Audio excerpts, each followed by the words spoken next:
ಓಂ ಸಾಯಿರಾಮ್. ನನ್ನ ಮುದ್ದಿನ ಮಗುವೆ, ಕೆಲವೊಮ್ಮೆ ನೀನು ಮಾಡುವ ಕಾರ್ಯದಲ್ಲಿ ಬೇರೆಯವರಿಗೆ ಸಹಾಯವಾದರೂ ನಿನಗೆ ಏನು ಪ್ರಯೋಜನವೆಂದು ನಿನಗೆ ಅನಿಸಬಹುದು.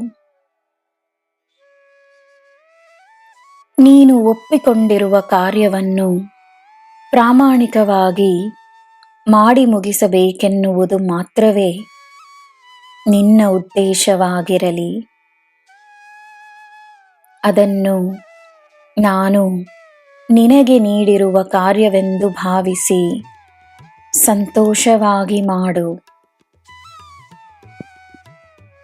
ನೀನು ಕಾದುಕೊಂಡಿರುವ ಈ ಸಮಯದಲ್ಲಿ ನಿನ್ನಿಂದ ಒಳ್ಳೆಯ ಕಾರ್ಯವನ್ನು ಮಾಡಿಸಲು ನಿನ್ನ ಚಿಂತೆಗಳಿಂದ ನಿನ್ನ ಗಮನವನ್ನು ತಿರುಗಿಸಲೆಂದೇ ನಾನು ನೀಡಿರುವ ಕಾರ್ಯವೆಂದು ಭಾವಿಸು. ನೀನು ಮಾಡುವ ಕಾರ್ಯ ಯಾವುದೇ ಆಗಿದ್ದರೂ ನಿನಗೆ ತಕ್ಕ ಫಲ ಸಿಗುತ್ತದೆ. ನಿನ್ನ ಹಿತದಲ್ಲಿ ಎಲ್ಲ ಇರುತ್ತದೆ. ದಿನವೂ ನೀನೇ ತನ್ನ ಪ್ರೇರಣೆಯಾಗಿರು, ನೀನೇ ಬಲವಾಗಿರು.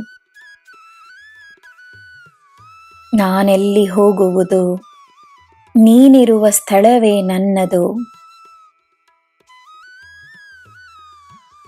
ನೀನು ಮಾಡುವ ಸೇವೆ ದೊಡ್ಡದೋ ಚಿಕ್ಕದೋ, ನೀನು ಮಾಡುವ ಪೂಜೆ ದೊಡ್ಡದೋ ಚಿಕ್ಕದೋ, ನಿನ್ನ ಭಕ್ತಿ ನಿನ್ನ ಸಮರ್ಪಣೆ ದೊಡ್ಡದಾಗಿರಲಿ.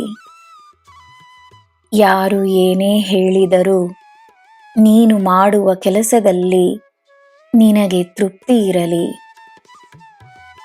ತೃಪ್ತಿ ಇದ್ದರೆ ನಂಬಿಕೆ ಇರುತ್ತದೆ. ನಂಬಿಕೆ ಇದ್ದರೆ ನಿನ್ನಿಂದ ಎಲ್ಲವನ್ನು ಬದಲಾಯಿಸಬಹುದು, ಎಲ್ಲವನ್ನು ಪಡೆಯಬಹುದು, ಎಲ್ಲವನ್ನು ಸಾಧಿಸಬಹುದು. ನನ್ನ ಮಗುವೆ, ನಿನ್ನ ಹಾಗೆ ಯಾರೂ ಇಲ್ಲವೆಂದು ತಿಳಿದುಕೋ. ಅದೇ ಸಮಯ ನಿನ್ನ ಹಾಗೆ ಎಲ್ಲರೂ ಇರಬೇಕೆನ್ನುವ ಅಗತ್ಯವೂ ಇಲ್ಲ. ಎಲ್ಲರ ಅವರವರ ಅನನ್ಯತೆ ಇರುತ್ತದೆ. ನೀನು ಅನನ್ಯವಾಗಿಯೇ ಇರು. ನಿನಗೆ ಎಲ್ಲ ಶುಭವೇ.